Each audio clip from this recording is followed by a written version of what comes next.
O ministro Alexandre de Moraes, do Supremo Tribunal Federal, concedeu prisão domiciliar ao jornalista Wellington Macedo, detido desde o dia 3 de setembro no âmbito do inquérito que apura a realização de atos supostamente antidemocráticos. A informação foi confirmada à Jovem Pan pela defesa de Macedo.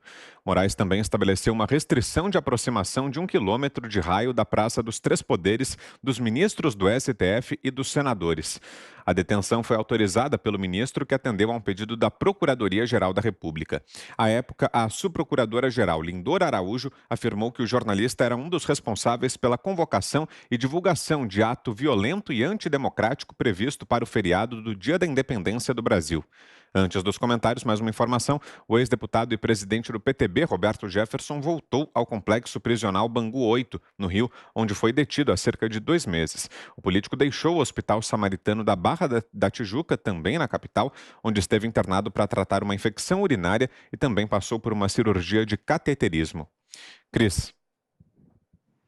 Ato violento e antidemocrático, né? O jornalista Wellington Macedo cometeu esse crime de gravar um vídeo e convidar pessoas para aquele ato horroroso que aconteceu no dia 7 de setembro no Brasil, com milhões de pessoas na rua sem um único incidente. Um único incidente. A gente viu ontem o que aconteceu com a invasão dos vândalos do MST na sede da AproSoja em Brasília. Ali não foi ato antidemocrático. Ali não precisa investigar nada, não vi um único ministro do STF dar uma única ordem, legal ou ilegal, abrir um único inquérito, legal ou ilegal, qualquer investigação para ver quem patrocinou e quem realizou aqueles atos de vandalismo ali numa propriedade particular. Agora, milhões foram para as ruas no dia 7 de setembro, nada acontece, e esse jornalista estava preso desde antes, ele foi preso, não lembro se no dia 3 ou 4 de setembro, foi antes. Vamos supor que os ministros do STF tivessem informações privilegiadas e soubessem que ele efetivamente estava organizando algo muito perigoso, realmente ilegal, prenderam de forma irregular, porque não se prende de véspera, né? Precisa ter o devido processo legal. Mas vamos lá, eles pouparam o Brasil de uma grande desgraça, que o Wellington Macedo, perigosíssimo, saísse na rua atirando para tudo que é lado e matando pessoas inocentes. Aí aconteceram os atos pacificamente, nada. O que é de se esperar? Solta o jornalista, e se ainda há suspeita sobre eles, investiguem, mas com ele em liberdade, não é? Mas esse jornalista estava preso há mais de um mês, sem ver a família, porque ele estava preso em Brasília, a família mora no Ceará, sem ver os filhos, sem ver a esposa, entrou em depressão, acabou caindo numa greve de fome involuntária, não conseguia comer, pelo menos esse era o relato da advogada. Poucos veículos de imprensa se deram ao trabalho de acompanhar esse caso, foi pouco noticiado, era mais um dos presos políticos, uma aberração jurídica num Brasil supostamente democrático, onde supostamente as instituições estão funcionando, e não se viu nenhuma indignação em relação a isso. Então, que bom, antes tarde do que nunca. Eu espero que esse jornalista, acredito que a advogada dele, logo, muito rapidamente, entre com um processo pessoal contra quem determinou essa ordem ilegal de prisão e também contra o Estado brasileiro. Infelizmente, todos nós vamos ter que pagar, porque cabe indenização, sim, a quem é preso de forma arbitrária, ilegal e injusta, e fica tanto tempo na prisão como foi o caso dele. Em relação ao presidente do PTB, Roberto Jefferson, eu pessoalmente continuo achando que ele não oferece risco nenhum a quem quer que seja. O que ele cometeu foi o crime de opinião, entre aspas, né? Porque não existe esse crime no Brasil. Ele pode ter se excedido e aí sim ter cometido uma calúnia, uma injúria, uma difamação, que são passíveis de multa, né? Conforme está descrito no Código Penal, mas não de prisão.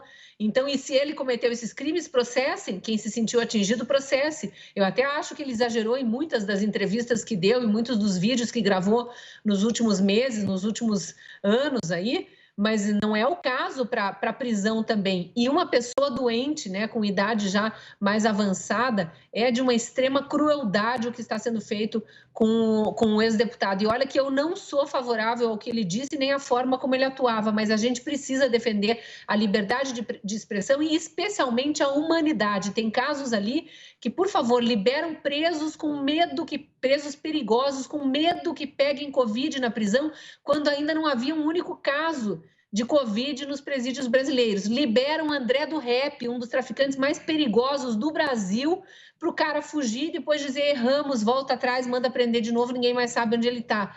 E aí manter esses dois presos sem nenhuma periculosidade para ninguém, eu acho um desaforo e uma afronta à justiça brasileira. Ana.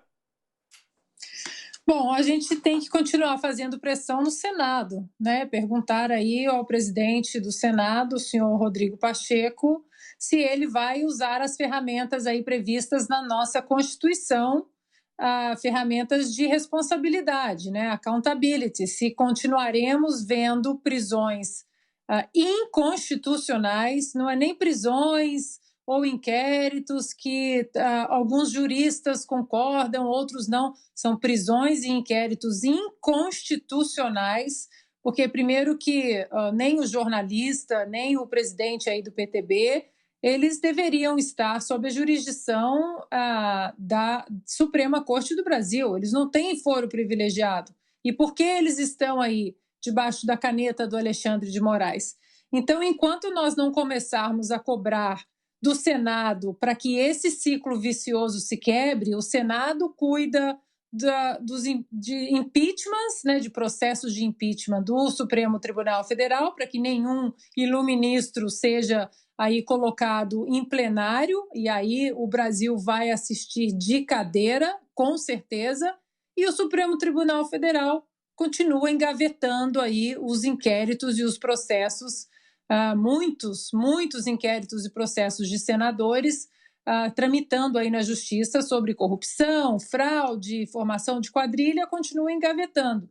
Então, é tanto pratinho que o brasileiro precisa rodar, é tanta coisa que a gente precisa prestar atenção no nosso radar, mas eu acho que, sem dúvida nenhuma, isso precisa ser uma das nossas prioridades, está lá em cima no topo da lista.